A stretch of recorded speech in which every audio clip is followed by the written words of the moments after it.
Welcome back. So, all of us love Randori, multiple attackers.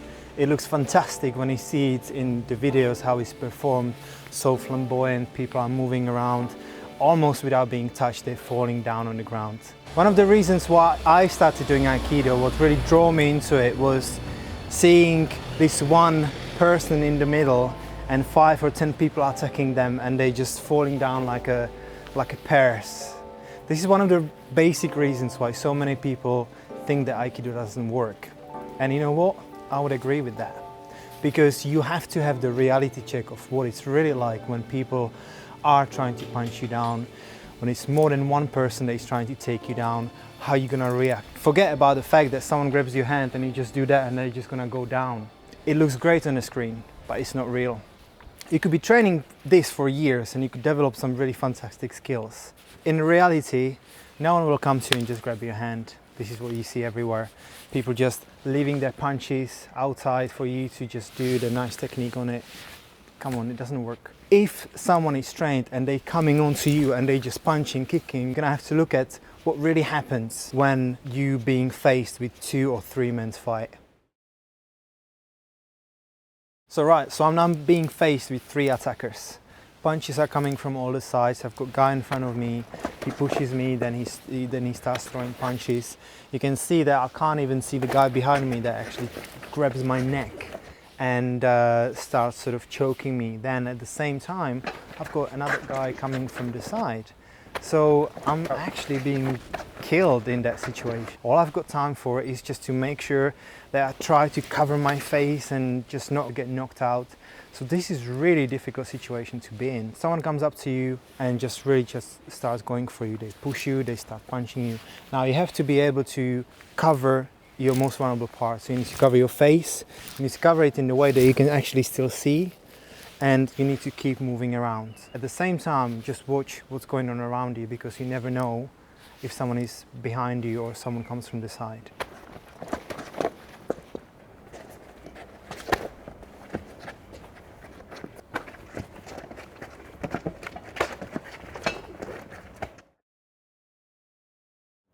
So at this stage, I know only of one attacker who is in front of me.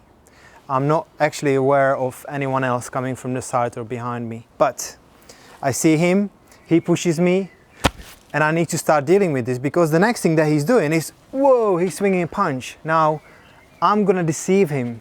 I'm gonna show him that the fight happens here because I put my hands up. As I put my hands up, I go for his legs, okay? So you can see, I just grab his legs, squeeze them together and lift them up while pushing my shoulder forward, which means he ends up on his back. If I lift his legs up, his head goes down first. I don't have to deal with him anymore. It's done. So now as I dealt with this person, I try to recover to get back up, and the next thing that happens is someone comes from behind and he gets me into the choke. Now this is not a great place to be at. You've got a couple of seconds before the blood stops flowing into your brain and you pass out. So now you have to deal with this. Now there are many different chokes. You can do many different things. I personally would just make sure that first I get my chin down under the hand. So I've got some breathing space in here. If I get some more breathing space, you can see elbows in here, you can see elbows up here. If it's this kind of nice, gentle sort of choke that you have, even if you have more in there, you will be able to recover in there. Yeah, there are lots of different things. Now, if it's something else, if it's a different choke, we can talk about getting his legs off as well and then just throwing him forward. Many things that you can do really, but fast. It has to be fast. So you just apply your atemis and then just throw them over again. Do it in the way that he doesn't get up again and I can deal with potential third person. So the third person comes from the side. Now I have a choice to actually get to him before he gets to me, right? Or if I don't get there in time and he pushes me and then he swings a punch, I can go down and then take him off this way. So this will be essentially, this will be the elbow and the second form. That's what I'm doing there. If there is one good thing in Randori that you learn, it is about how to use your opponent as a shield towards another opponent. So what would happen in there is, so there is one attacker in front of me, there is one attacker behind me, and there is one inside of me. So literally, this, I'm free in here. If I step anywhere here, I'm in a really bad place. They just gonna close up on me and I'm dead, basically, right? So what I'm gonna do is, as he's escalating the attack, I'm using him to push him into the other guy. Now, if I do it fast enough, they're probably gonna collide, and I have 2 seconds to deal with this guy, and then I'm off. I'm not waiting there. If you have a way to get away, please do. If you think of it, 3 attackers, they probably have more energy than you do.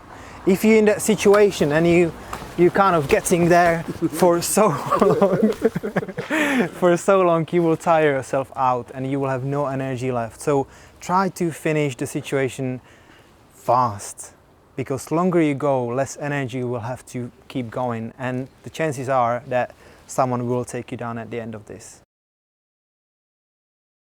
So when it comes to Randori, it's a great practice that can give you confidence, that can give you understanding of what it's really like when people attack you. You have different ways of looking at Randori. If you do your Randori in the way that you're trying to do just the art form and move things around slightly, and then everyone is falling down just because you blow air at them or something, when you get into the real situation, you are really unprepared. On the other hand, if you practice Randori with your friends in the class in the way that you're just really punching and kicking each other hard, chances are everyone gets hurt and you will not see them for 3-4 weeks. Randori is everything else in life. It has to be in the middle ground of everything. You get a couple of really tough, hard punches and then you relax. You have to learn how to use your techniques, and however hard they are punching, you are still moving with a gentleness. Because after all, it's not about hurting people. Aikido is martial arts that helps you to even protect the attacker, as crazy as this sounds. It is always very useful to take people down in a way that you disable them, and that's it. It's a different scenario, of course. If you have 3, 4, 5 attackers, you have to act in the way. So again, this is a very, very hard scenario, and yeah, hopefully this will be useful to you.